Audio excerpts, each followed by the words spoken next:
Okay,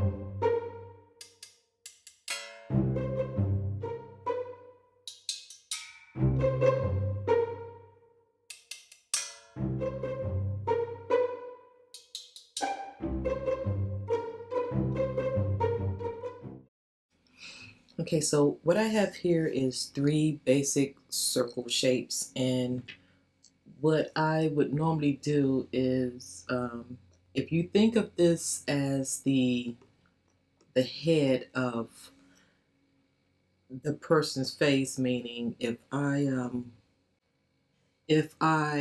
was to say this is the 0 degree angle, and I begin,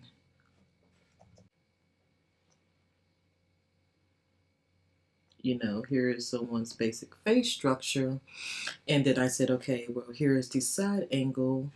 And keep in mind, your eye line is about right here, and it's right here for all of these angle views. So in this case, this is my side view angle, and this is my 315 angle. And if you think of it as, this is,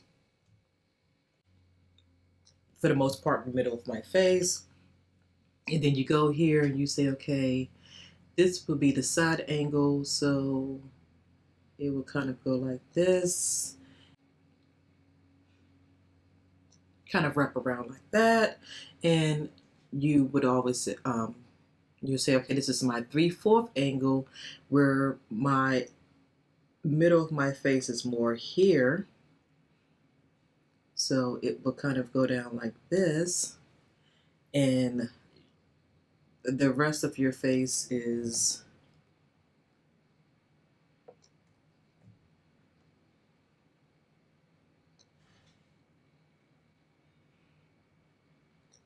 here. You wouldn't see the front of your face because of this angle, but this is more of your face design in the 315, the 0 degree, and your side view, which I think is the 270 angle. So these are basically the three angles I focus on because, when you're doing the eyes, eventually you're going to flip this angle, and it will serve as your 45-degree angle. So you would already have your eye location and everything where you will want it. Same thing with this angle.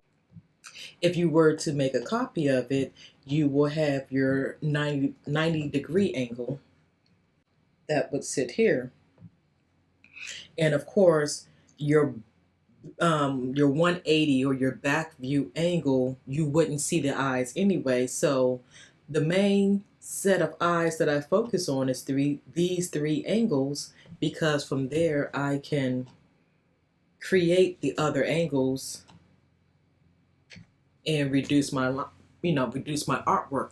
Now, I will say, if you have a uniquely drawn character who, let's say, for example, you put in eyes and this person has a scar here or something like that, yes, there will be some additional tweaking you would need to do when you are doing the other angle views. But for the most part, creating a standard set of eye sets, these are the angles you would have to worry about. So what I'm going to do is just hide this view because we don't really need to see that right now.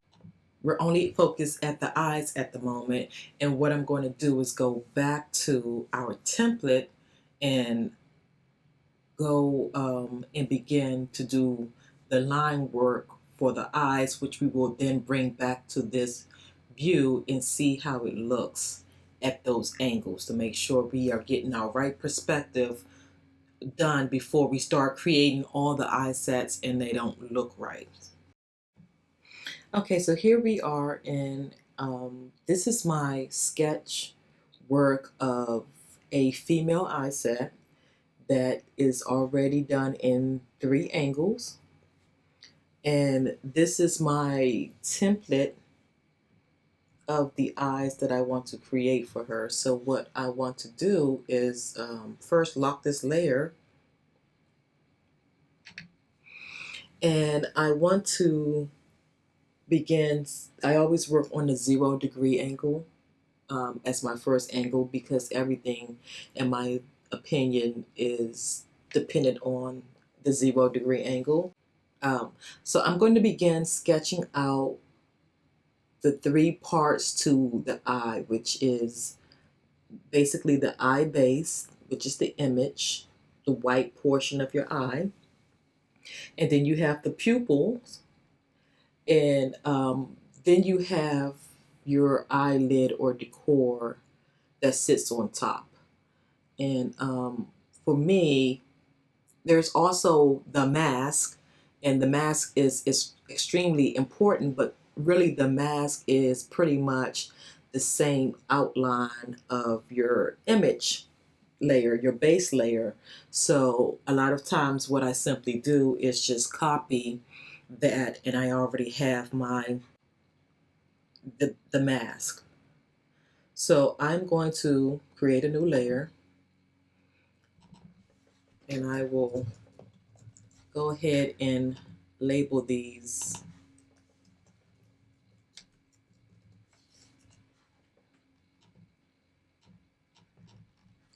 the way we discussed.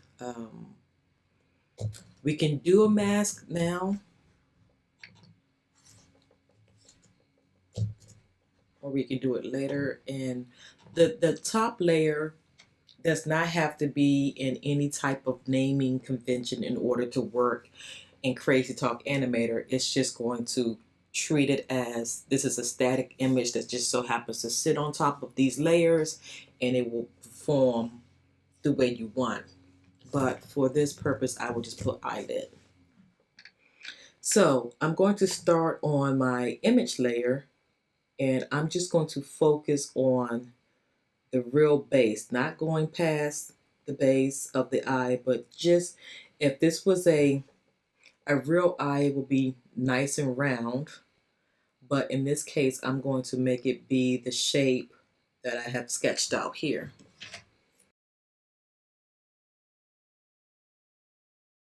Okay, so now that I have my image outline of the base of her eye, I'm going to lock and hide that so you can't see it.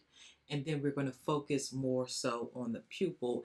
And since the pupil are just basic shapes, I am not going to draw this by hand. I am going to use the shape tool and just make circles.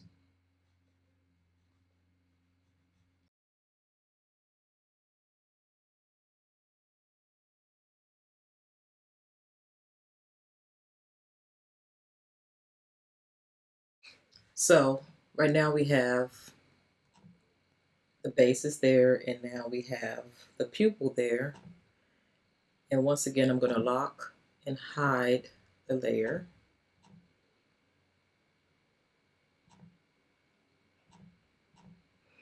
And I'm going to hop up here to my eyelid layer instead of the mask, and I'm going to draw the eyelid over her eye.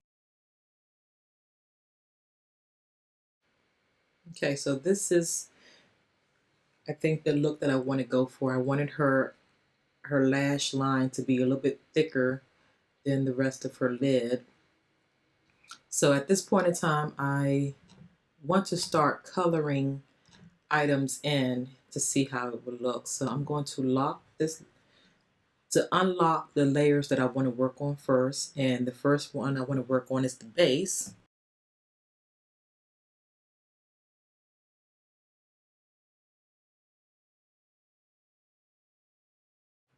So I think I'm going to leave everything like I see here. And the next eye expression that we need to create would be this eye expression here, which is more so of a tight closed eye. So if you kind of bounce back and forth, you know, it's not a relaxed eye like an eye blink like this case where the eyelid's going all the way down. It's more so of a tight closed eye where the eyelash shows more so in the middle of the face. And so when we go back, and again, your face is here in the background. So in this case, it is literally, let me hide the hair real quick. When they drew this, it's made to just show this lash. There is a portion, if you pull the eye out, you can see that they actually did an eye shape, and that's great if you want to change the color of your character's eyelid to say if she's wearing makeup or something, but you don't have to do it. You could really just draw the eyelash. But considering that people will do multiple things with this character, I will want to draw the same thing. I want to have the top part of her eyelid drawn, and I can easily make it to match the skin tone of her face, and then I can draw the eyelid, and when someone wants to change the color of them, it can match up. And if they want to make it a different color, well, it can match up like that as well. So I'm going to bounce back, and we're going to sketch out roughly another copy of this eye. Actually, we should go ahead and include the mask real quick. So I'm going to go back to my image layer where I have it unlocked, and I'm going to copy it, and I'm going to bring it up to the mask layer, and I'm going to paste it in place. And this is how it will look. And when you're ready to apply the mask, you see that it looks like it did just a few seconds ago. Except for this time, now the mask is applied, and when you go into Crazytalk Animator, the eyes and pupils will move around. So I'm going to keep the mask layer hidden. Well, first we're going to make a copy of everything, and then we're going to hide the mask layer again. Here I'm going to play around with how I would want her eyelid to look if it was closed. And for the most part, I am going to hide these other layers because the eyelid is what I really want to focus on. I'm going to show the image layer so I maintain my shape, but I'm going to lock everything up so I don't mess it up.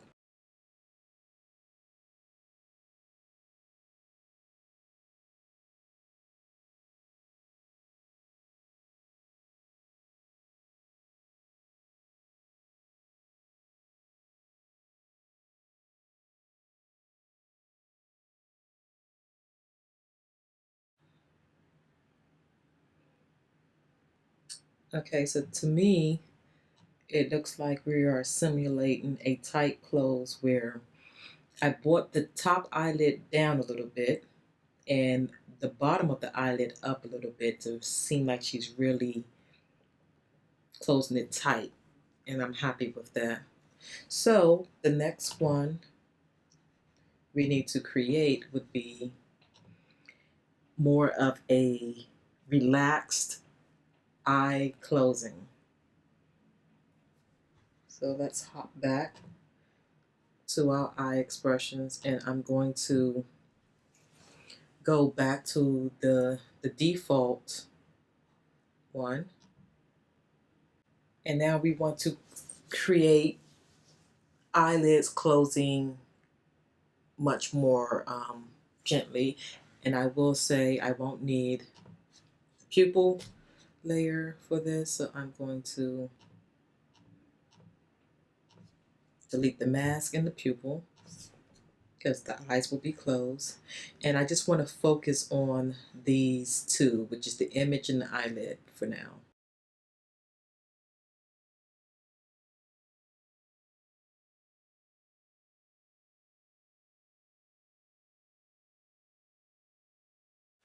Okay, so here I have the basic eyelid closed. Okay, so we're ready to move to our next set of eyes. And once again, I'm going to copy everything that we already have, and I'm going to paste it into a new angle. So we're on our fourth eye expression. And once again, I'm going to bounce back to the application, and that is a sad eye. Okay, so let's go back to Adobe Animate. And for her sad eye, what I would like to do, I'm going to lock all of my layers except the eyelid, because really most of the work will be drawn on the eyelid. So let me highlight this and begin to erase everywhere I think I need to modify.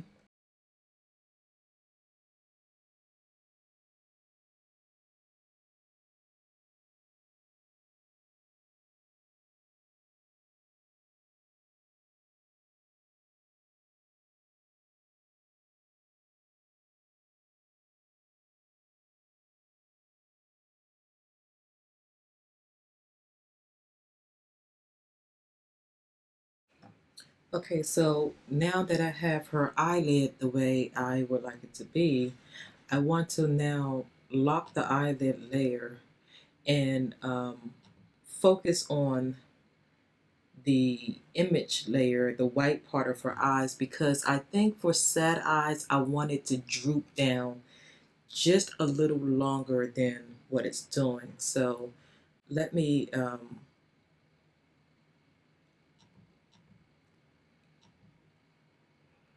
just focus on just this. And what I would like for it to do is really, I would like just, I want it to go down just a little more so that I have more of a sag at the bottom.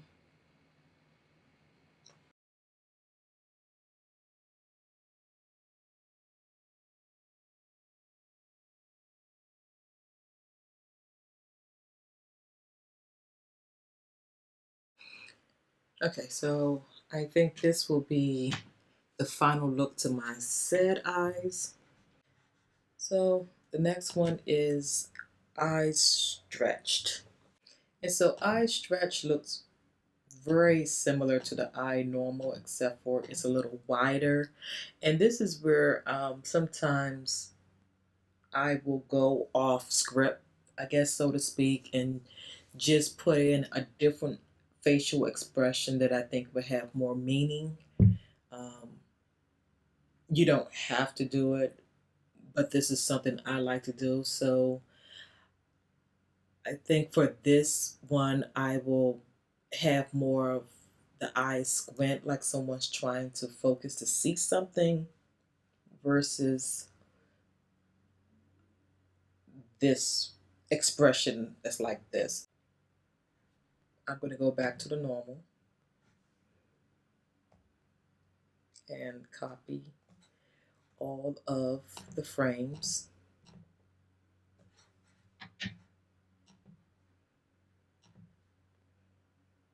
And I'm going to paste the frames. And for this one, just so I can have a clean canvas, I'm going to get rid of the eyelids completely. If someone is squinting, the eyelids will come up, and it will come up in different ways. I don't like when they come up this way. What I do like is when they come up this way.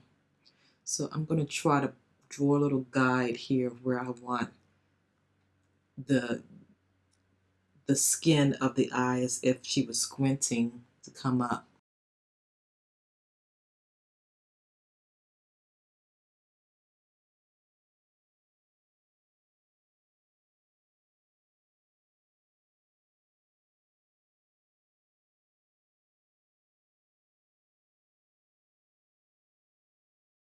Okay, I think I have my eye